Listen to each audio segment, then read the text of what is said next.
We also are going to start the show with a guest, and you will remember when we were talking about, actually, Mr. Goldsmith, Minister Goldsmith again, earlier in the week, talking about making penalties harsher for people convicted of a crime, and that's going to solve all the problems of the world, apparently.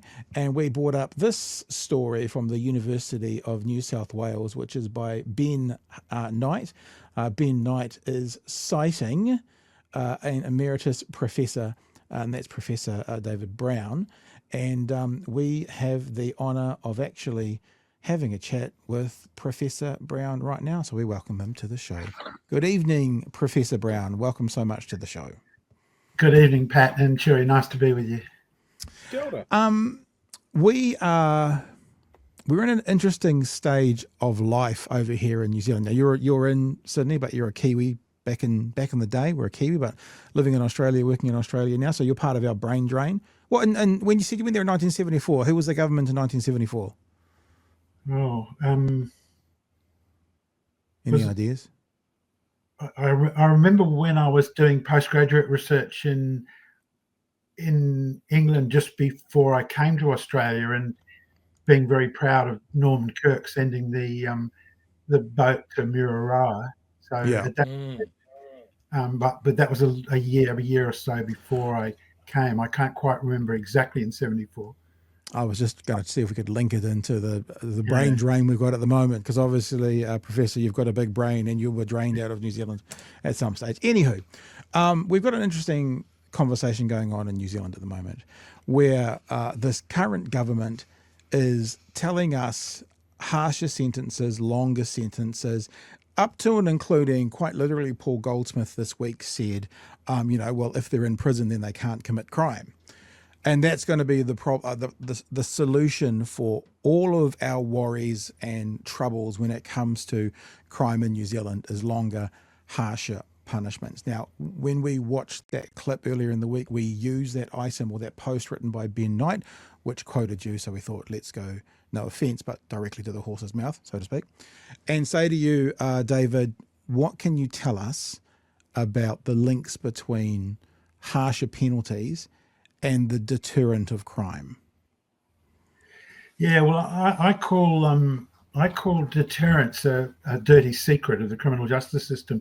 The courts put it more politely. The New South Wales Court of Criminal Appeal calls it a structural assumption, and it's an assumption that really has very little backing. There's a whole range of components of that assumption. The first component is that offenders know the law. Now, even lawyers don't know all the law. Some laws, particular laws like, for example, public order offences, are really, really vague and nebulous. People on demonstrations are dragged off and arrested. They don't really know what particular offence, if any, they've been arrested for. So public order offences are notoriously... So that's a big assumption, that every potential offender, say, knows the law in the detail. Secondly, the assumption that they also know the penalties. Now, the penalties are composed of, like, the maximum penalty that's available for that offence, which is the most serious example of an offence of that type, and the more regular kind of going tariff, what you're likely to get for a standard offence of that sort. So that's the second assumption. Firstly, that you know the law. Secondly, you know the sentences. Thirdly, that you're engaging in some kind of rational calculation and you're not affected by anger, rage,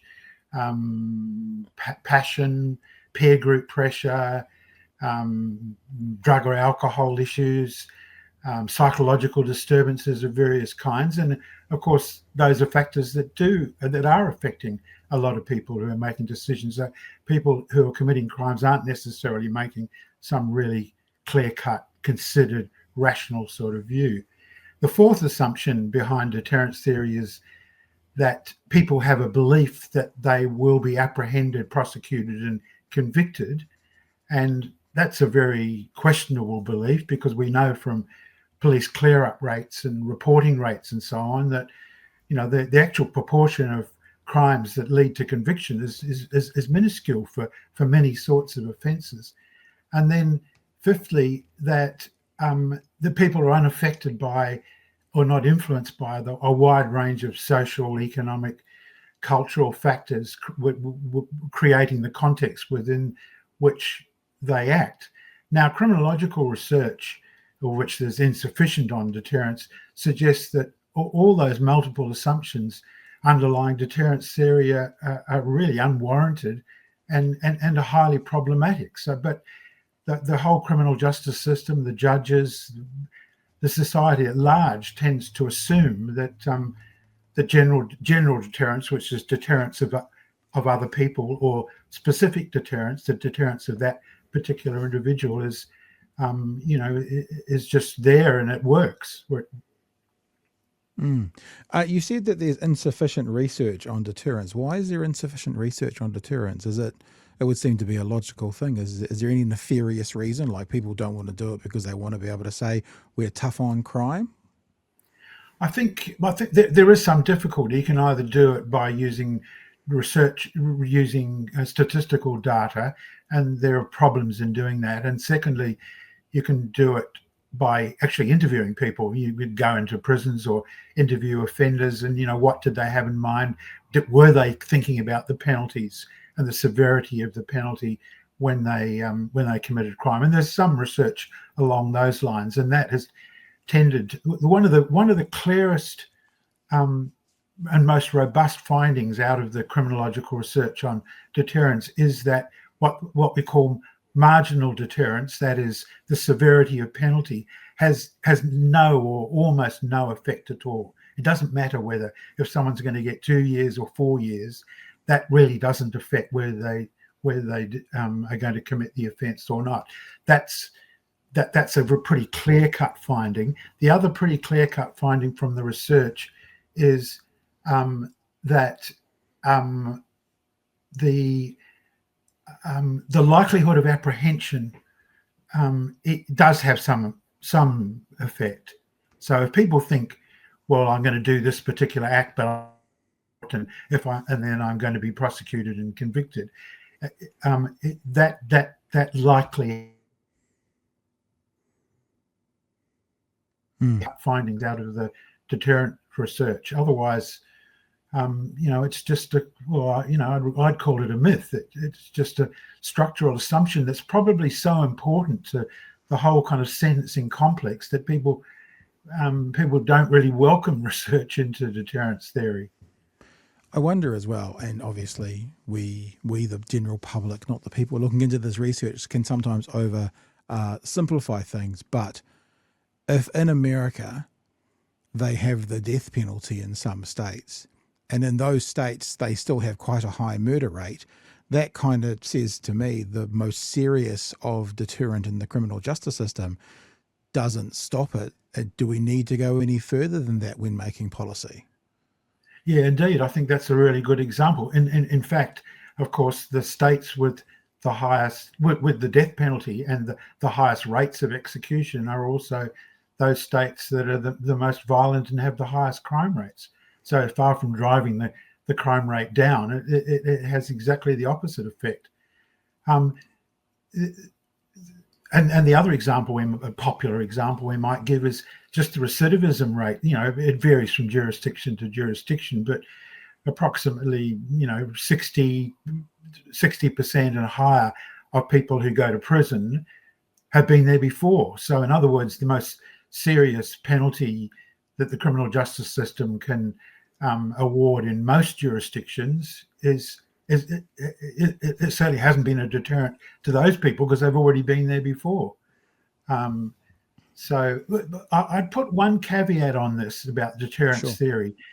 There might be, I think there's quite a strong argument that deterrence theory might work in relation to crimes that really are crimes of calculation.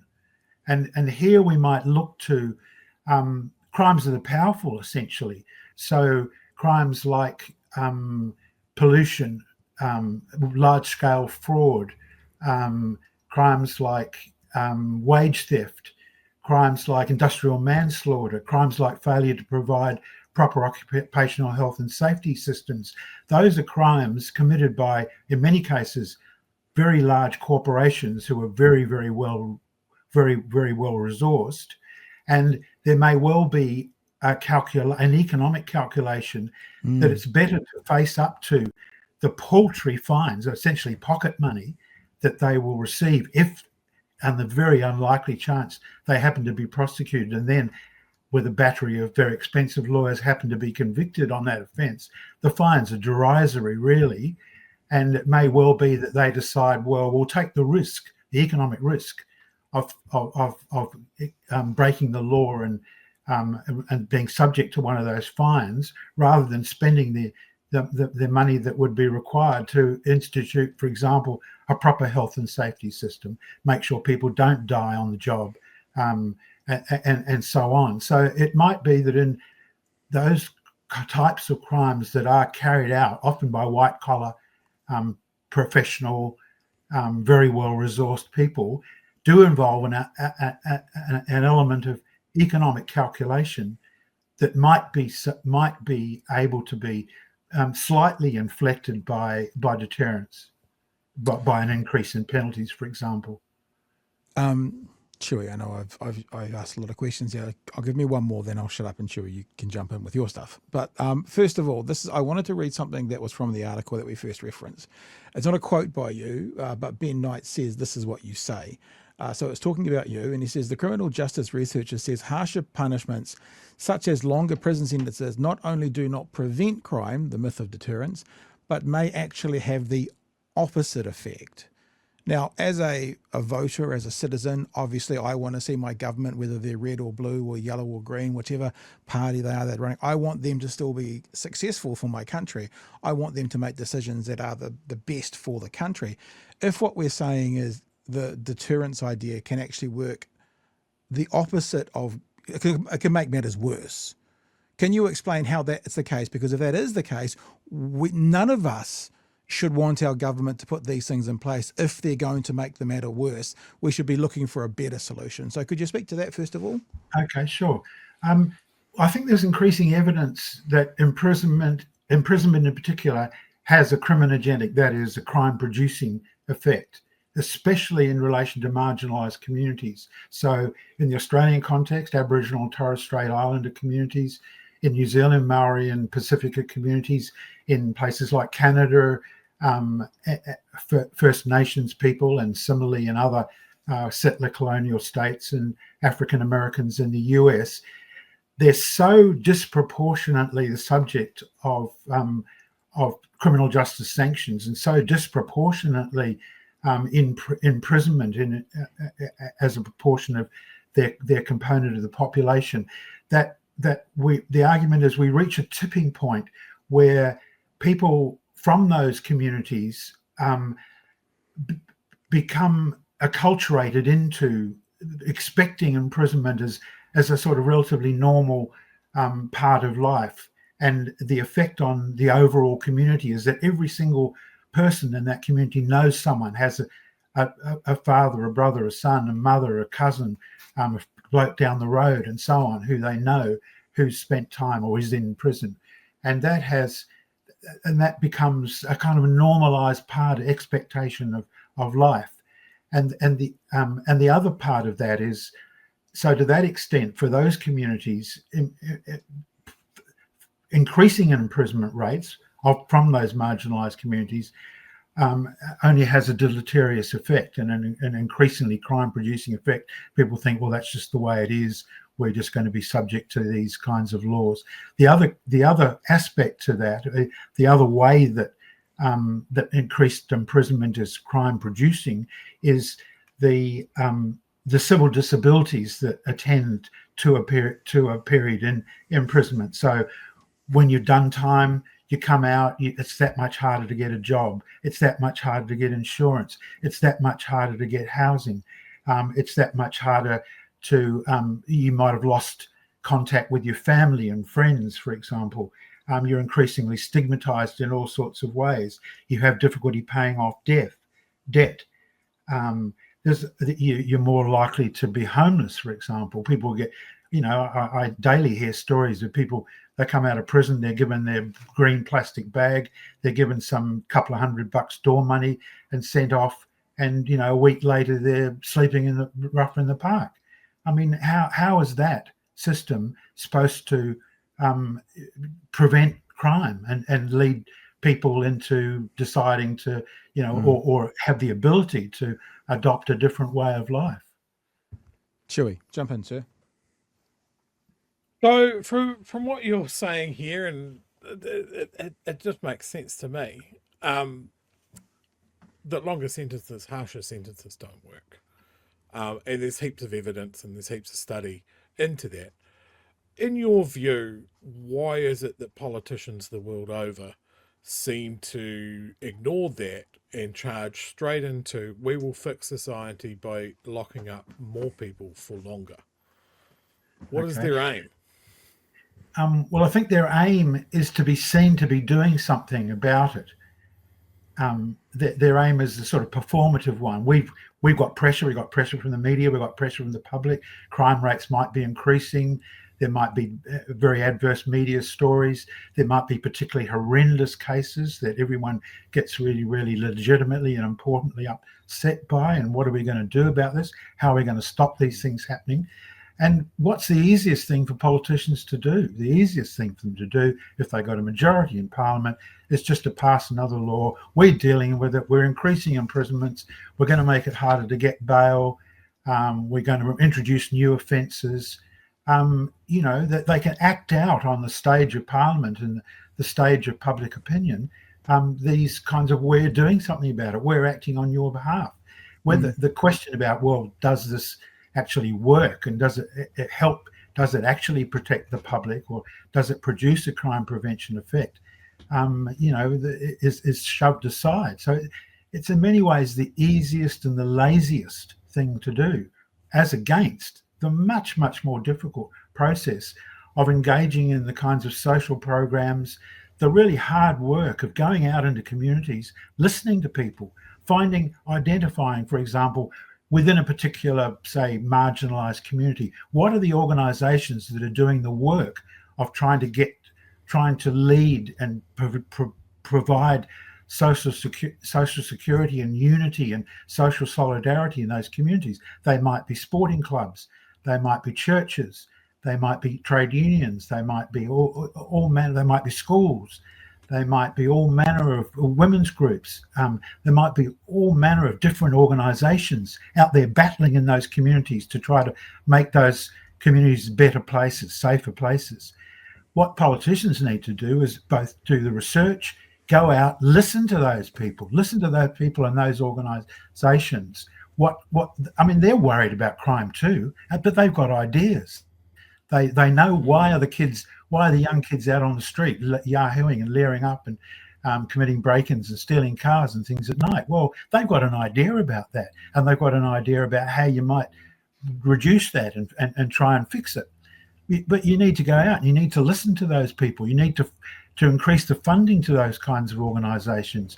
You need to engage in a whole series of social welfare and economic and cultural programs that serve and bolster and strengthen those communities, not further demoralize them and victimize them by putting increasing numbers of those people from those communities in prison and wasting a lot of public money in doing so, because the imprisonment rate, the investment in social programs would be just a fraction of what it costs to keep someone in, it costs something like $30,000 or $40,000 to keep a person in jail for a year. Well, a lot of the crims that I know say, well, I would stay out, I would do other things than commit crime for half of that. So I think that's why, but that's a difficult process. It's complex. It requires time. It's not something that's can be just slotted into the evening news. Oh, we're going to double the penalties for this particular offence. It's slow, it's difficult, it's complex. It involves listening to people, which politicians often don't like doing. So I think that, in a nutshell, that's why we just see every time there's concern about crime, then it's the knee-jerk law and order response of increasing penalties, new offences, It's a more good police. headline. It's a good Yeah. headline, and that gets some clickbaits. I also don't want to make you feel bad or more depressed, David, but the annual cost to house a prisoner in New Zealand is approximately $150,000, according to the New Whoa. Zealand Herald. The figure has increased significantly from around 120,000 in previous years. So the 30 or 40 that you kind of threw out there, it's Wow. 150. So, like Oh, you're goodness. saying, would someone on $1,000 a week? They'd probably be quite happy then. So that would be a third of what it costs to keep them in prison, $1,000 a week. So, yeah, it's also this idea Jesus. about what we can do to fix the problem. And I think that it's easy for a sexy headline like 3 strikes in the max or like harsher, longer sentences. But then you get people like someone we like speaking to on this show. She's a Green Party MP, Tamitha Paul, who's their justice spokesperson. And she talks about the Department of Corrections being the Department of Connections, because she says you go inside, you make a whole bunch of new connections, then you come out a better criminal. Fixing that system sounds a lot harder than saying 3 strikes in the max. So I guess the last part of this conversation, or the natural next part of the conversation, is what do we do? Like, where do we look to in the world where it's, because as the public, 99.99%, whatever it is, of prisoners are going to come back out on the street at some stage.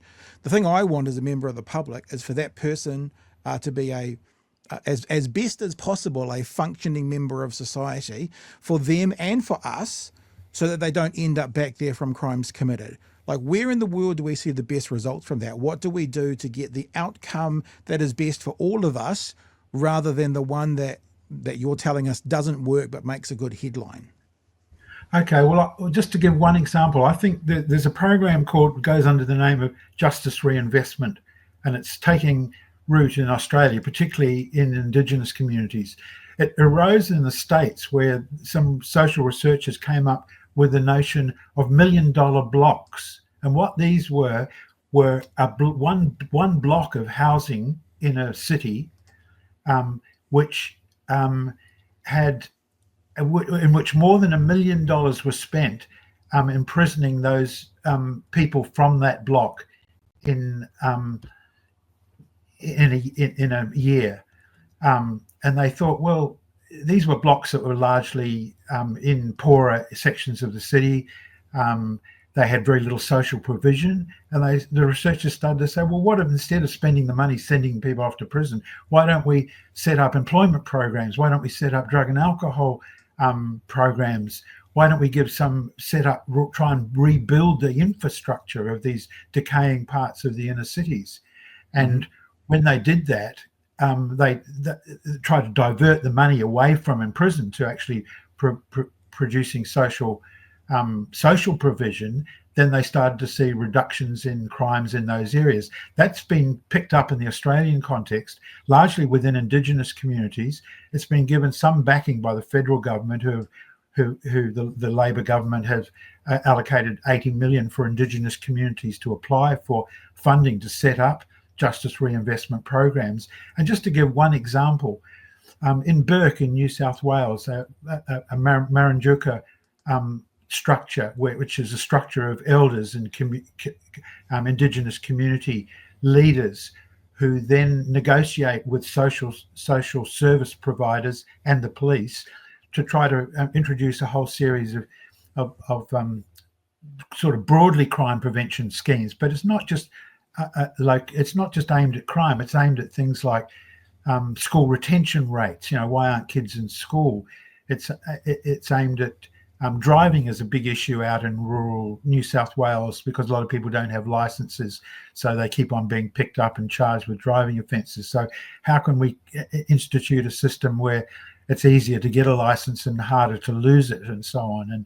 And there's a whole range of local programs there that have been evaluated, and the KPMG evaluation showed that there were very, very significant reductions in the number of young Aboriginal people appearing before the courts, in the level of domestic violence in the community within that year, in the number of people on remand, a whole series of social indicators. there were improvements of the order of about 30% just from this program being instituted within a 1 year period. So a number of other Aboriginal communities are coming up with plans. But the key point of this plan is that it's community driven. These are the people who work in hand in glove with the social service providers, and they're at the table and they're providing the input and the knowledge and saying, well, this is what should happen. And in some cases, reaching memorandum of understandings with police about how police will police the particular community and so on. And so I think when you ask about, well, what can be done, again, this is hard. It's not easy, like just let's increase penalties and make a splash on the evening news. But it does emphasize that significant crime prevention and social cohesion, community unity gains can be achieved, but in part by kind of decentralizing government. In a sense, you kind of give up. Politicians have got to learn to hand some of the power back to local communities and listen to what local communities say about how best to improve those communities and how to deal with the admittedly, in many cases, adverse behaviours that are going on within those communities. They dislike them as much as anyone else and are blighted by them, but they want to improve the situation, not to make it worse. Really interesting. Chewie, you got anything you want to wrap with? I think my takeaway here is so what we need to do here is the exact opposite of boot camps for teens. That's my all bold, all caps, underline, flashing lights around it. Any sign of boot camps for teens being the solution to social problems, you are heading in the exact opposite direction from where you should be going.